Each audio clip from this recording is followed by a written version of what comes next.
बिस्मिल्लाहिर्रहमानिर्रहीम। अस्सलाम वालेकुम स्टूडेंट्स।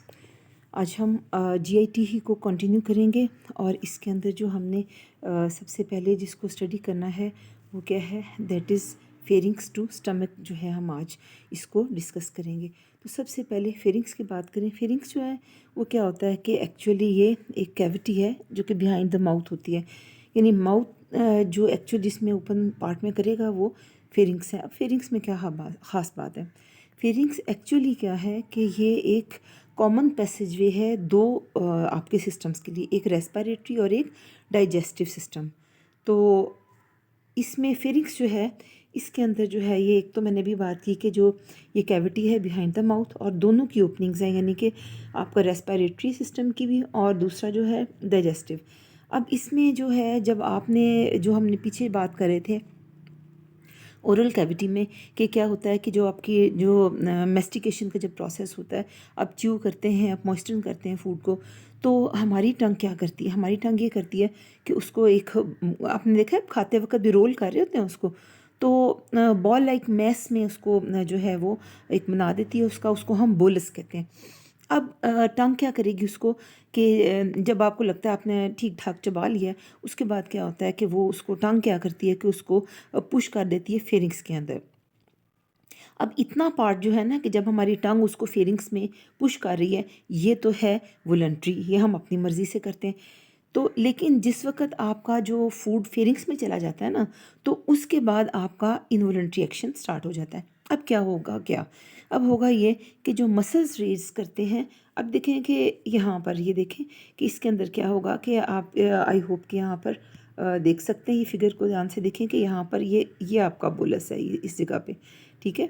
यानी कि आप क्या कर रहे हैं, स्वॉलिंग स्टार्ट किया आपने, और जिस वक्त क्या होता है कि स्वॉलिंग स्टार्ट करते हैं ना, तो आपका ये देखें जो ये आपको ये बोन नज़र आ रही है ना, ये वाली, ये है हार्ड पैलेट, ये आपकी रूफ़ जो है ना आपकी, उसकी माउथ की रूफ़ जो है, ओरल कैविटी की रूफ़ वहाँ पर होती है। और इसके पीछे ये जो मैंने आपको बताया था एक स्ट्रक्चर, जो ये यहाँ पर ये देखें, ये हैंग होता हुआ ये वाला, ये जो नज़र आ रहा है ना आपको, ये वाला, ये ब्राउन सा, ये है सॉफ्ट पैलेट, ठीक है। अब ये जब आपकी फूड यहाँ पर इस जगह पे नहीं है, आप सॉलो नहीं कर रहे, तो वो यहाँ पर क्या है कि ये आपका नीचे को लटका होता है। लेकिन जिस वक्त आप ये देखें यहाँ, अब आप फूड है ना, इस जगह पे फूड है, ठीक है।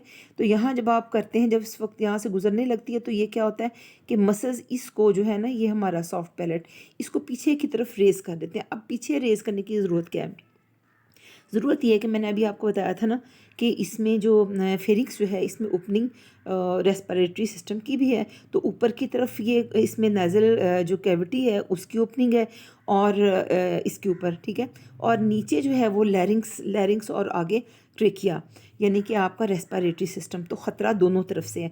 इधर से क्या ख़तरा है कि जब फूड इस जगह पे है तो यहाँ से कहाँ जा सकता है, नेज़ल कैविटी में जा सकता है। जब अब इस जगह पे आ जाएगा, फेरिंग्स में नीचे आएगा थोड़ा, तो यहाँ ख़तरा क्या है कि यहाँ आपका ये आगे की तरफ जो ये देख रहे हैं ना, ये आपकी क्या है, ये आपकी ट्रेकिया जा रही है, और ये पीछे आपकी यहाँ पर क्या है, यहाँ ईसोफेगस है। तो फूड ईसोफेगस की बजाय आपके अगर इधर चला जाए आपके रेस्पिरेटरी चेंबर में, तो यहाँ क्या होगी, आपको चोकिंग हो जाएगी। तो फिर इसलिए अल्लाह ताला ने इसके सारे का इंतज़ाम किया। जब यहाँ से फूड गुजर रही है ना, तो फिर क्या होगा कि ये जो सॉफ्ट पैलेट है ये पीछे को वॉल के साथ पीछे की तरफ बैक वॉल पे लग जाता है जाके, जिससे क्या होता है कि वो जो आपका नेज़ल कैविटी को जो यहाँ पैसेज वे है ना इससे आगे, वो क्लोज़ हो जाता है और फूड अब यहाँ पर आगे नहीं जाएगी। अब जब यहाँ से आपका आगे बोलस, तो फिर आप अब ये देखें कि ये देखें यहाँ पर जब आता है, तो फिर यहाँ जब आप स्वॉलो करते हैं, तो अब आपका जो है नेज़ल कैविटी की एंट्रेंस तो जो है वो तो होगी है क्लोज। अब जो है जो प्रेजेंस ऑफ फूड जो होती है ना फेरिंग्स में, यानी जिस वक्त आपका फूड यहाँ पर जाता है, यहाँ फेरिंग्स के अंदर जाता है इस जगह पे, फेरिंग्स में जब ये एंटर होता है ना, तो उस वक्त क्या होता है कि देखिए जब भी कोई चीज़ कहीं जाएगी तो प्रेशर तो आएगा ना, तो उसकी वॉल पे जो प्रेशर आता है ना फूड की वजह से, उससे क्या होता है कि जो इसकी फेरिंग्स की जो वॉल है ना, इसमें जो नर्व्स होती हैं वो स्टिमुलेट हो जाती हैं, और जब वो स्टिमुलेट होती हैं तो उससे क्या होता है कि स्वॉलोइंग रिफ्लेक्स स्टार्ट हो जाता है, स्वॉलिंग रिफ्लेक्स स्टार्ट होता है, और उससे और ये इनवॉलंटरी है। अब ये इसमें होगा क्या क्या इसके अंदर, ये देखें कि आपका क्योंकि ये रिफ्लेक्स एक्शन है, तो अब इसमें वॉइस बॉक्स है ना, जो ये देखें, ये वॉइस बॉक्स है, इसको हम क्या कहते हैं, लैरिंक्स। ये जो लैरिंक्स है ना, इसको वॉइस बॉक्स भी कहते हैं। इसकी जो ओपनिंग है ना, एक ओपनिंग, इसको कहते हैं ट्रेकिया, जिसके अंदर से आपकी एयर अंदर जाएगी, आपके लंग्स की तरफ जाएगी, ठीक है, उसको कहते हैं ग्लॉटिस। तो लैरिंक्स जो है ना, ये लैरिंक्स ये ऊपर को आता है, ये देखें यहाँ ऊपर आ गया, ये ऊपर आता है। तो ऊपर आके ये किसके साथ मिल जाता है, ये एपिग्लॉटिस है ना ये। तो जब यहाँ से यूँ ऊपर जाएगा ना, इस तरफ को यूँ, तो ये इसके साथ जाके मिल जाता है। जब ये यूँ ऊपर जाता है, इसके साथ मिलता है, तो ये जो आप इसके ऊपर जो है ना, आपकी मीट किससे कट जाता है, एपिग्लॉटिस से। तो इससे होता क्या है कि एपिग्लॉटिस की जो कार्टिलेज है ना, वो ये देखें, ये ग्लॉटिस के ऊपर आ गई है, ये ग्लॉटिस को क्लोज़ कर देती है। यहाँ से जब ग्लॉटिस क्लोज़ हो गया है, तो अब तो चांस नहीं है ना कि फूड आपका ट्रेकिया में जाए, आपका लैरिंक्स से होता हुआ। तो अब क्योंकि ये क्लोज़ हो गया है, तो अब क्या होगा, फूड कहाँ जाएगा, यहाँ पर, यानी कि आपकी ये क्या है, ये आपकी पीछे आपकी अगली तरफ ट्रेकिया जा रही है और ये पीछे ईसोफेगस। तो अब फूड कहाँ जाएगा, सिर्फ ईसोफेगस। तो देखिए अल्लाह ने कितना कमाल इंतज़ाम किया, उधर से इसको रेज़ किया, इसने नेज़ल पैसेज को क्लोज़ कर दिया, इधर से कार्टिलेज जो थी इसकी एपिग्लॉटिस की, इसने क्या किया कि ग्लॉटिस को कवर कर दिया। और जब सॉलो करेंगे तो अब फूड कहाँ जाएगी, यहाँ, सिर्फ और सिर्फ कहाँ पर, आपकी ईसोफेगस के अंदर ही जाएगी और कहीं और नहीं जाएगी। और अब जिस वक्त आपका ये होता है कि जब ये फूड पास हो जाता है, तो फिर क्या होगा कि आपका यानी कि क्योंकि अब आपका सीधा ईसोफेगस में गया ना, और आपका ना तो नेज़ल पैसेज भी बंद हो गया था और आपका लैरिंक्स की ओपनिंग यानी ग्लॉटिस भी बंद हो गई थी। तो अब फूड जो है वो कहाँ जाएगा आपका, अब वो सीधा सीधा ईसोफेगस में जाएगा। आप इसको खुद भी चेक कर सकते हैं कि अगर आप चाहे आप खाते वक्त चेक करें, चाहे आप नहीं भी खा रहे ना, तो आप जस्ट यूँ स्वॉलो करके देखें, तो आप ये फील करेंगे कि आपका लैरिंक्स के ऊपर हाथ रखें ना आप, जहाँ लैरिंक्स है आपका बिल्कुल गले के बिल्कुल नीचे, जहाँ से गला शुरू होता है ना, उस जगह पे, तो आप खुद फील करेंगे कि जब आप स्वॉलो करेंगे ना, तो आप ये फील करेंगे कि ये ऊपर को आता है। तो अब फूड जब एंटर हो जाता है ना इसोफेगस में, तो अब वो जो सॉफ्ट पैलेट है, ये देखें, ये वापस अपनी जगह पे आ गया।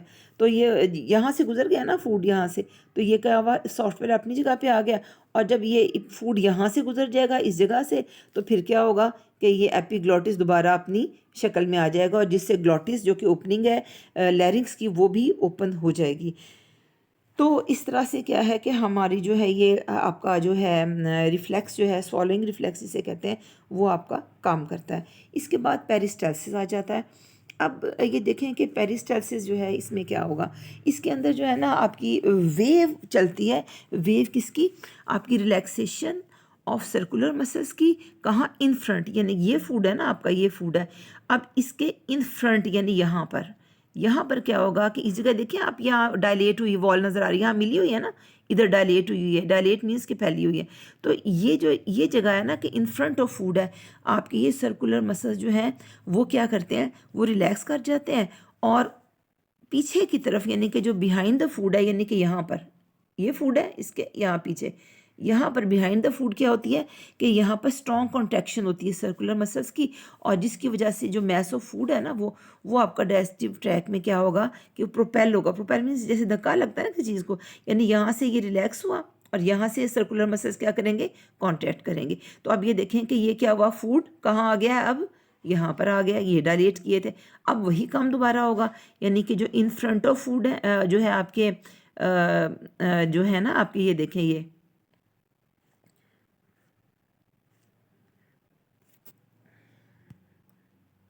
ये देखें, ये है आपका इन फ्रंट ऑफ जो है आपका जो है बोलस, जो है आपका ना फूड है, ये बोलस है। तो इसके सामने ये रिलैक्स होंगे, और ये जो पीछे वाले हैं ये क्या होंगे, ये कॉन्ट्रैक्ट होंगे। तो फूड जो है वो आपका फिर आगे मूव करेगा। तो अब ये जो wave of contraction and relaxation है ना, ये चलती ही जाती है, कब तक, कि जब तक ये स्टमक में, ये देखें ये स्टमक में अब एंटर हो रहा है, और अब भी यहाँ क्या होगा कि इधर कॉन्ट्रैक्शन होगी सर्कुलर मसल्स की, और इधर ये डायलेट हो जाते हैं। तो ये सिलसिला क्या होता है कि ये चलता ही रहता है डाइजेस्टिव ट्यूब में।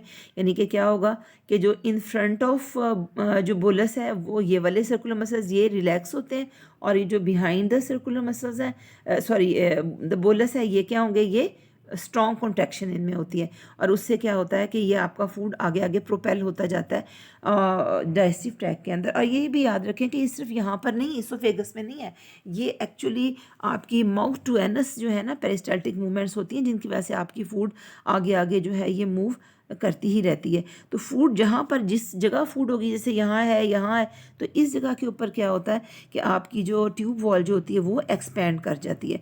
तो ये कई बार ऐसा भी होता है कि आपकी जो पेरिस्टालसिस है ना ये ऑपोजिट डायरेक्शन हो जाती है। जब ऑपोजिट डायरेक्शन में हो जाए, यानी कि अभी तो ये इस रुख की है ना, ये इस तरफ जा रही है फूड आपकी, तो फिर कई बार क्या होता है कि इसकी डायरेक्शन चेंज होती है, यानी ये इधर से कहाँ जाएगी, ये माउथ की तरफ जाएगी। तो जब ये नीचे से यानी कि स्टमक से माउथ की तरफ जाए तो इसको हम क्या कहते हैं कि एंटी पेरिस्टालसिस कहते हैं। और इसकी वजह से क्या होती है कि इसकी वजह से वॉमिटिंग वगैरह जो है वो हो जाती है।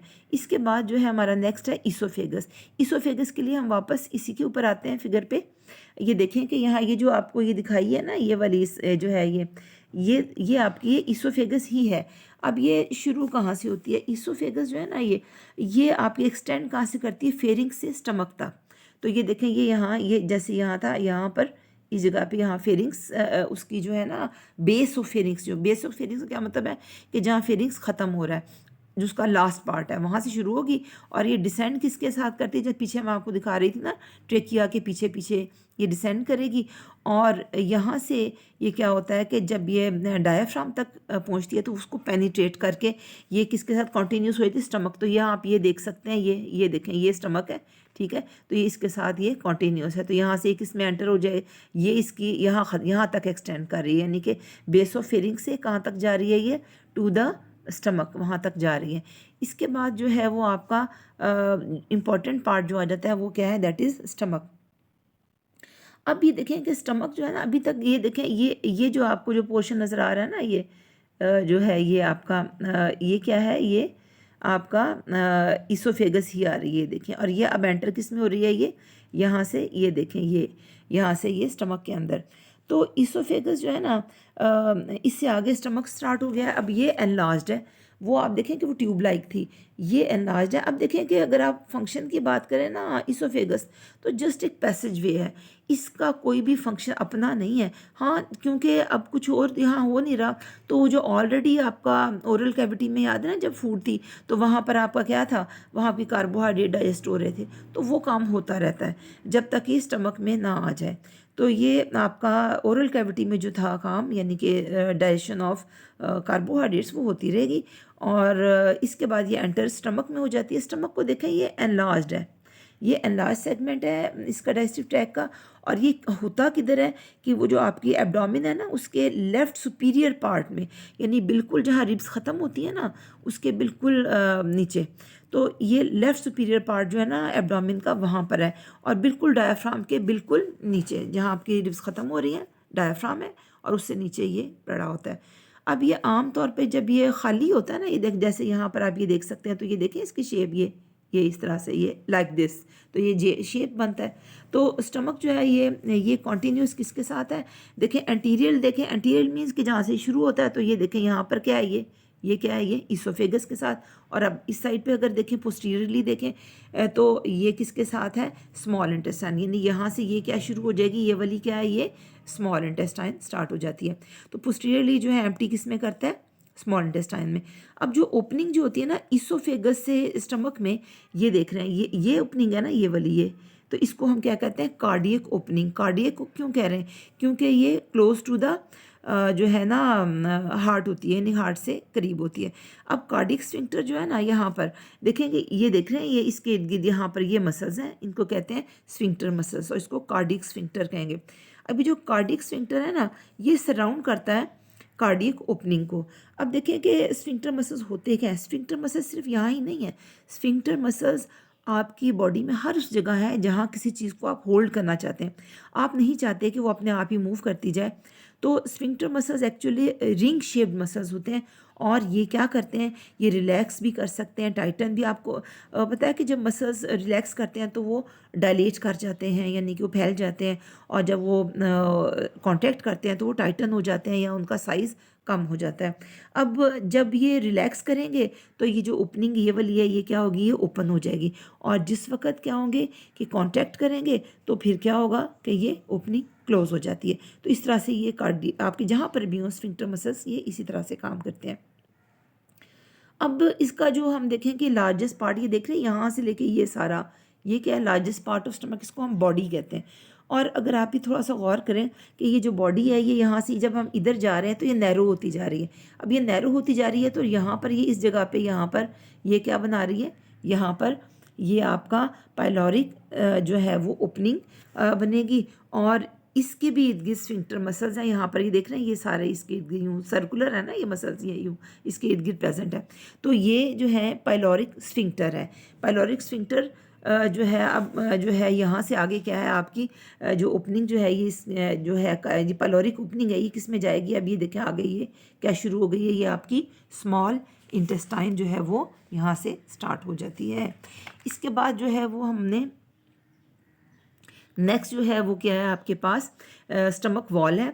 स्टमक वॉल जो है उसके अंदर जो लेयर्स हैं वो कौन कौन सी हैं आपको देखें, हम अगर पीछे से स्टार्ट करते हैं तो यानी कि बाहर की तरफ से स्टार्ट करते हैं और अंदर की तरफ जाते हैं तो सबसे बाहर क्या होगी सिरोजा, फिर मस्कुलरिस।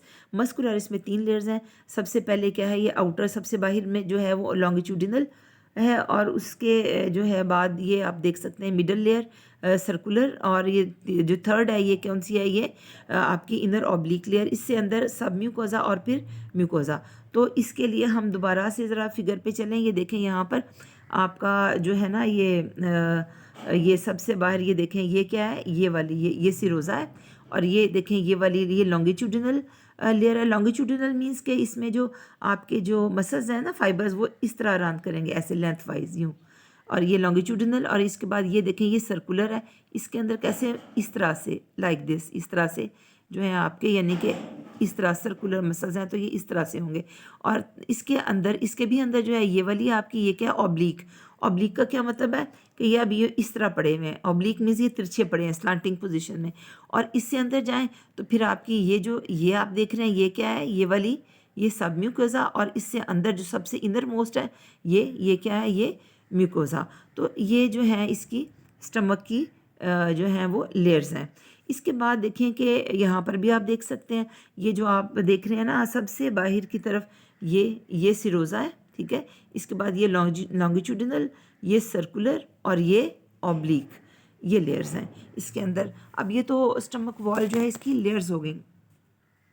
अभी जो इसकी सरफेस म्यूकोजा है ना सरफेस के ऊपर तो अंदर की तरफ से आप देखें तो जो म्यूकोजल सरफेस है ना, अब ये ट्यूब लाइक जो है ना गैस्ट्रिक पिट्स, तो आप ये देख सकते हैं कि जो आपको ये गोल गोल नज़र आ रहे हैं ना ये सारे ये वाले ये सारे गैस्ट्रिक पिट्स हैं। और ये ओपन किस में होती हैं, ये देखें ये देखें ना ये सारे ये क्या हैं, गैस्ट्रिक ग्लैंड्स हैं। तो गैस्ट्रिक पिट्स ओपन किस में होंगी, गैस्ट्रिक ग्लैंड्स में।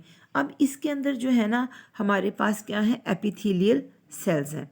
एपिथेलियल सेल्स जो है ना इसके वो क्या हैं कि वो आपकी जो है इनकी 4 टाइप्स एपिथेलियल सेल्स की होती हैं। इसको आपने मैं भी आगे फिगर पे दोबारा भी बताऊंगी। ये आपके सरफेस म्यूकस सेल्स हैं, इनका काम क्या है, ये म्यूकस प्रोड्यूस करेंगे। उसके बाद पेराइटल, इनका एक और नाम भी है, ऑक्जेंटिक सेल्स भी कहते हैं।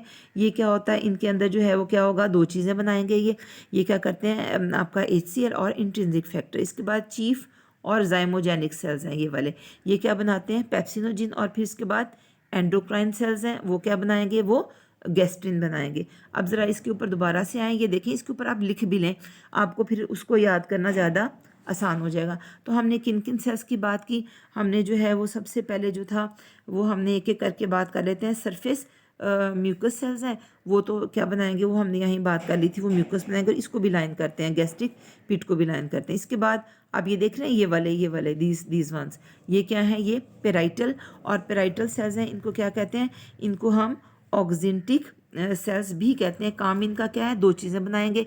क्या बनाएंगे कि ये आपके लिए HCl और इंट्रिंसिक फैक्टर बनाएंगे। इसके बाद ये देख रहे हैं ये और ये कितने ज़्यादा हैं, ये देखें ये सारे, ये भी और ये सारे ये जो आपको ऑरेंज से कलर में नज़र आ रहे हैं ये सारे ये क्या है कि ये आपके जो हैं ये आपके चीफ सेल्स कहलाते हैं और इनको हम एक और नाम भी है जाइमोजेनिक सेल्स भी कहते हैं। और ये क्या करेंगे, ये सिक्रीट करेंगे पेप्सिनोजिन को। इसके बाद तीसरे जो हैं ये आपको ये वाले नज़र आ रहे हैं, ये और ये वाले, ठीक है। ये क्या है, ये एंडोक्राइन सेल्स हैं। ये क्या करते हैं, ये गैस्ट्रिन हार्मोन को ब्लड में सिक्रीट करते हैं, तो ये एंडोक्राइन एक्चुअली सेल्स होते हैं। अब जो है ये तो हमने इनकी बात कर ली, तो अब लेट्स टॉक अबाउट द आपके जो हैं ये फंक्शंस ऑफ स्टमक। तो फंक्शंस जो है ना आपके स्टमक के वो कौन से हैं, वो हैं बेसिकली 2 हैं। एक तो है आपका जो है वो मैकेनिकल डाइजेशन है। मैकेनिकल डाइजेशन जो है वो किसके ज़रिए होती है, मिक्सिंग वेव्स के ज़रिए होती है। और अल्टीमेटली जो है आपका फूड जो है वो किस में चेंज हो जाएगा, कायम में। अब जो मैकेनिकल डाइजेशन जो है ना ये होगी कैसे, ये होगी ऐसे कि जो मिक्सिंग एक्शन है ना स्टमक वॉल्स, ये जो है अलाउ करता है मैकेनिकल डाइजेशन को। और ये होगी कैसे कि जो स्मूथ मसल्स है ना जो है जिसको हमने मस्कुलरिस कह रहे थे स्टमक वॉल में, वो क्या करते हैं कि वो स्ट्रॉन्ग प्रोटेक्ट जो है कॉन्ट्रैक्शंस प्रोड्यूस करते हैं और इन कॉन्ट्रैक्शंस को हम क्या कह देते हैं, मिक्सिंग वेव्स। ये जो मिक्सिंग वेव्स है ना, अब ये हमारी ज़्यादा एफिशिएंट कैसे हैं, एफिशिएंट ऐसे हैं कि जो आपकी जो है ना बाकी जीआईटी उसके अंदर एक्चुअली जो मस्कुलरिस है ना उसके अंदर कितनी होती हैं, उसके अंदर आपकी 2 लेयर्स होती हैं। लेकिन जो है ना स्टमक की मसल्स, इनमें इसकी कितनी लेयर्स हैं, 3 लेयर्स हैं। यानी अभी आपको याद है मैंने आपको स्टमक में 3 लेयर्स बताई थी, कौन कौन सी बताई थी आपको, आपकी लॉन्गिट्यूडिनल, और फिर आपको कौन सी बताई थी मैंने आपको जो है मस्कुलरिस में ना, फिर सर्कुलर, और उसके बाद ऑब्लिक। जो जीआईटी के बाकी पार्ट्स हैं ना उसमें 2 लेयर्स होती हैं, कौन सी, लॉन्गिट्यूडिनल और सर्कुलर मसल। ये जो ऑब्लिक लेयर है ना, ऑब्लिक लेयर ये सिर्फ और सिर्फ स्टमक में प्रेजेंट है और जीआईटी के किसी पार्ट में प्रेजेंट नहीं है। तो बाकियों में 2 लेयर्स होंगी, मस्कुलरिस में 3 नहीं होंगी। अच्छा, एक तो ये बात होगी। अब ये जो मिक्सिंग वेव्स है ना, अब ये जाहिर है फिर ज़्यादा स्ट्रॉन्ग है, क्यों, क्योंकि 3 लेयर्स हैं स्मूथ मसल्स की कि जो कॉन्ट्रैक्शंस करती हैं तो उससे बड़ी स्ट्रॉन्ग वेव्स प्रोड्यूस होती हैं। अब वो जो चर्निंग एक्शन है ना, जिसको हम चर्निंग कहते हैं, इसको जो आपका जो स्टमक वॉल कॉन्ट्रैक्ट और रिलैक्स कर रही है ना, तो इसको हम चर्निंग एक्शन कहते हैं। इससे क्या होता है, इसके जो, या आप इनको मिक्सिंग वेव्स भी कह सकते हैं, मिक्सिंग वेव्स का ही दूसरा नाम है चर्निंग एक्शन। अब इससे क्या होता है कि वो जो बोलस है ना, तो आपको पता है स्टमक के अंदर गैस्ट्रिक जूस है, तो वो उसके साथ क्या होगा कि वो अच्छी तरह से मिक्स हो जाएगा। और ये जो मिक्सिंग है ना, इसकी वजह से क्या होता है कि अब आपकी फूड जो है वो क्या होगी, थिक लिक्विड में चेंज हो जाएगी, जिसको हम क्या कहते हैं, that is known as chyme. Chyme बन गया। और अब जो है वो इसके बाद आ जाएगी आपकी केमिकल डाइजेशन। ये जो केमिकल डाइजेशन है ना, अब ये स्टमक जो है ना, इसकी जो सिक्रीशंस है, इसके अंदर क्या क्या चीज़ें, अभी तो बात की सारी है हमने, म्यूकस है, हाइड्रोक्लोरिक एसिड है, फिर हमने गैस्ट्रिन का, इंट्रिंसिक फैक्टर है, पेप्सिनोजिन है। अब हम एक एक करके इनकी डिटेल के ऊपर चलते हैं। तो इसमें जो है हमें दोबारा वापस इसी पे जाएंगे, सेल्स। तो ये पहले सेल्स क्या थे, ये वाले, ये कौन से हैं आपके ये सेल्स जो हैं, फर्स्ट सरफेस म्यूकस सेल्स। इनका काम क्या है कि ये प्रोड्यूस क्या करते हैं, म्यूकस को। अब जो है ना ये म्यूकस जो प्रोड्यूस करते हैं ना, इसका फ़ायदा बहुत है। ये एक्चुअली क्या होता है कि जो स्टमक की वॉल है ना, आपको पता है ये भी तो प्रोटीन की बनी हुई है ना, आपके सारे मसल्स की नेचर क्या है, प्रोटीन है। तो अब और जो आपके स्टमक में जो आपका HCl है वो भी इसको डिस्ट्रॉय कर सकता है। दूसरी चीज़ क्या कर सकती है, पेप्सिन, क्योंकि पेप्सिन क्या है, पेप्सिन प्रोटियोलिटिक है, तो वो इसके प्रोटीन को तोड़ सकता है। लेकिन अल्लाह ताला ने इंतज़ाम क्या किया, म्यूकस के ज़रिए से।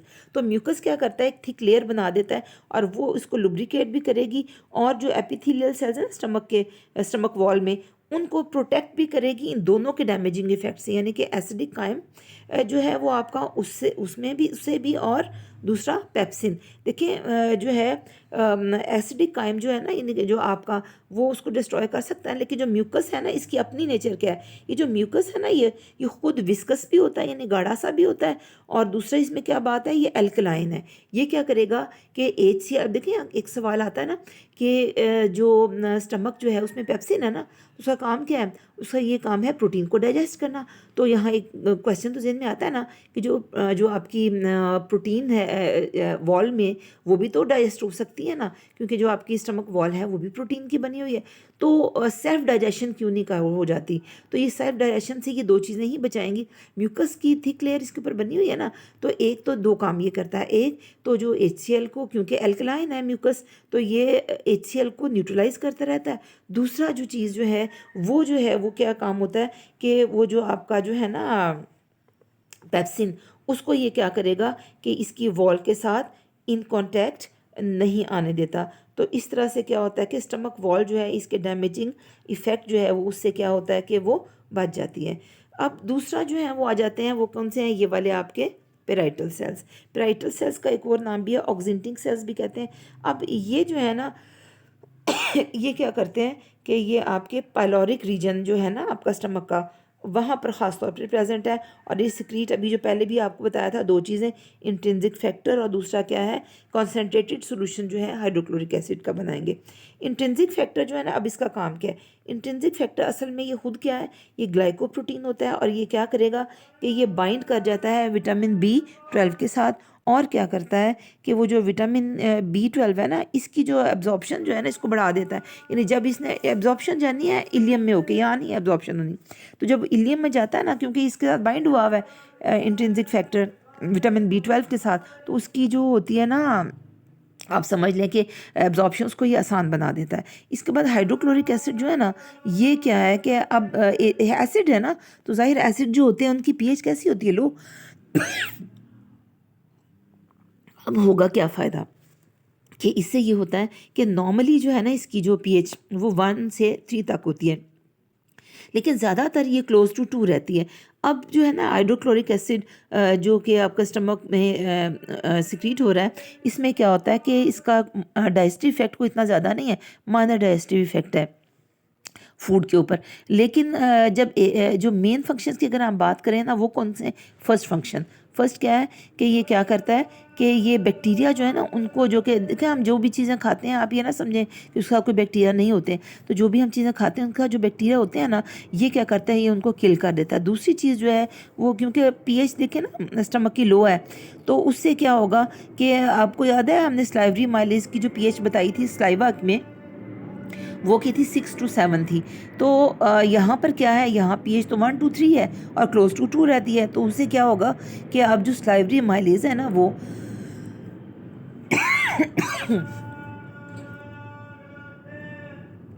वो इनएक्टिवेट हो जाता है लो pH की वजह से, यानी उसका एक्शन स्टॉप हो जाएगा, यानी कि कार्बोहाइड्रेट की जो डाइजेशन हो रही थी वो रुक जाएगी। तीसरा काम क्या है कि वो जो लो pH जो है ना स्टमक वॉल की, वो उससे क्या होता है कि वो जो आपकी जो बहुत सी प्रोटीन्स है ना, वो डीनेचर हो जाती हैं। अब डीनेचर होने से क्या फ़ायदा होगा कि जो प्रोटियोलिटिक एंजाइम है ना, उसका एक्शन आसान हो जाएगा, वो आसानी से अपना काम कर सकेगा और वो आसानी से जो इंटरनल पेप्टाइड बॉन्ड्स है ना, उन तक पहुंच के उनको तोड़ सकेगा, और उसकी वजह से क्या होता है कि वो आपकी टूट जाती है। और चौथा फ़ायदा क्या है, चौथा फ़ायदा ये होता है कि आपका जो है ना फंक्शन पेप्सिन, उसको एक जो है ना वो pH एनवायरनमेंट, एक प्रॉपर pH एनवायरनमेंट मिलता है, जिसकी वजह से वो ऑप्टिमम एक्टिविटी शो कर सकता है। इसके बाद अगले क्या आ जाते हैं, चीफ सेल्स, ये वाले।